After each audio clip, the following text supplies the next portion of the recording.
As day 2 will come, we're gonna visit Ateneo De Naga with our very friend Kuya Charlomar from Queen Mary of New York.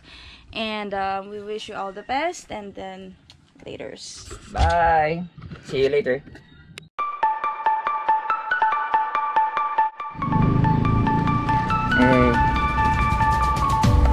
Yan, nahanap namin yung restaurant for our minutes. Wow, minutes. Yan na yan. Ano siya?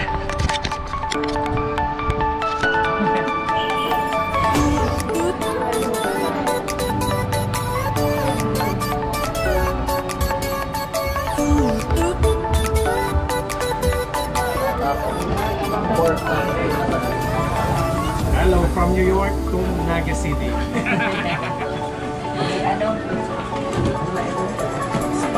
Ano yung kailangan? Or food for today.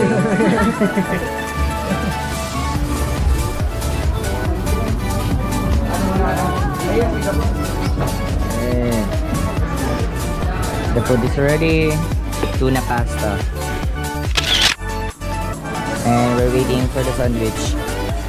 Look, they have pink lemonade right here. And a chicken sandwich. With a very good plating, right? Yeah. Good morning everyone. So we're here. We're taking our lunch here in RANELLA'S food stall in Ateneo.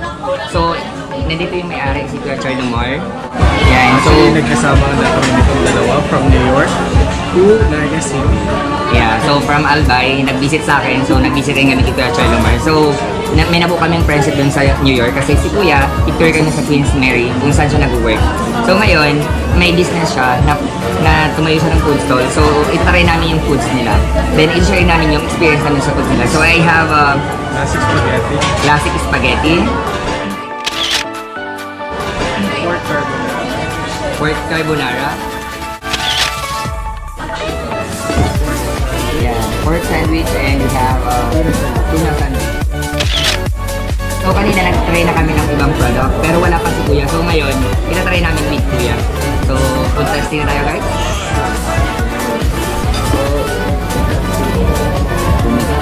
So let's ask lang Kuya Charlo kung paano ginagawa ito mga special recipe. Actually, kaya gawin ng bata yan. Kahit ako? Yes, of course. Hindi ako marunong magluto. Ano lang, magic. Proper, first gagawa ka ng stock. Gagawa ka ng stock. Halimbawa, ang base mo is pork. Bili ka ng mga bones.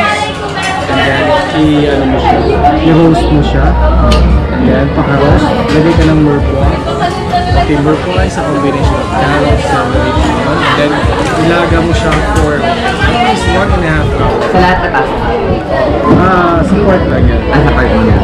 Okay, pagkatapos na hindi may stock ka na, yung stock, gagamitin mo na siya sa carbonara sauce. Kaya, we're using a natural flavor only.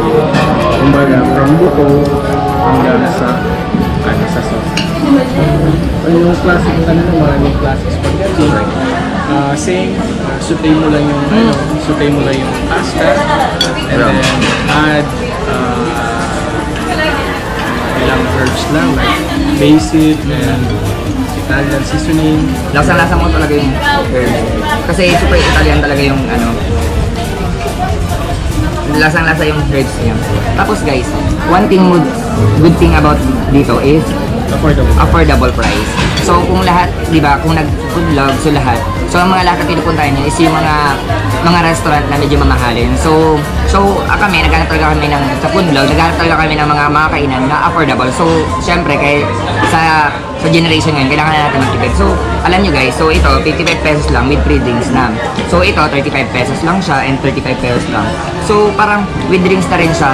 So may free drinks na rin siya, pink lemonade. So yung pink lemonade niya, okay man talaga siya kasi na-try na namin siya kanina. So yan talaga ang one thing na maghahanap ka sa kakainan, dapat affordable talaga siya. Okay, yung sa drinks naman, kahit anong available namin na drinks namin sa Diba, pag wala kami na, pink lemonade. Kung ano yung available lang. Available at the day. Pero ito, pag nag-order ka nito, may drinks ka rin. Puso lahat siya. Lahat talaga may so affordable. Kumbaga, affordable price. And then, I use local ingredients. Dito lang sa Naga. Kumbaga, I use a fusion cuisine technique. Very kasi nag-work ka na kasi talaga, cook ka talaga. And ngayon, nag-work ka sa teacher. Naga Foundation sa NCS. So, ang maganda dito kasi may market ka ng Ateneo and may mga student ka pa from Naga College na pwede mo dito. Kaya mas better yung talaga yun.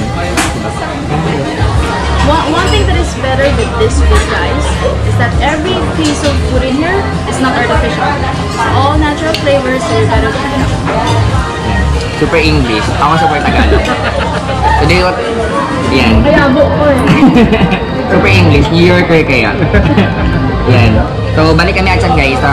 Tapos namin lang yung kinakan. Tapos yan. Ikaw, Charlomar. Thank you.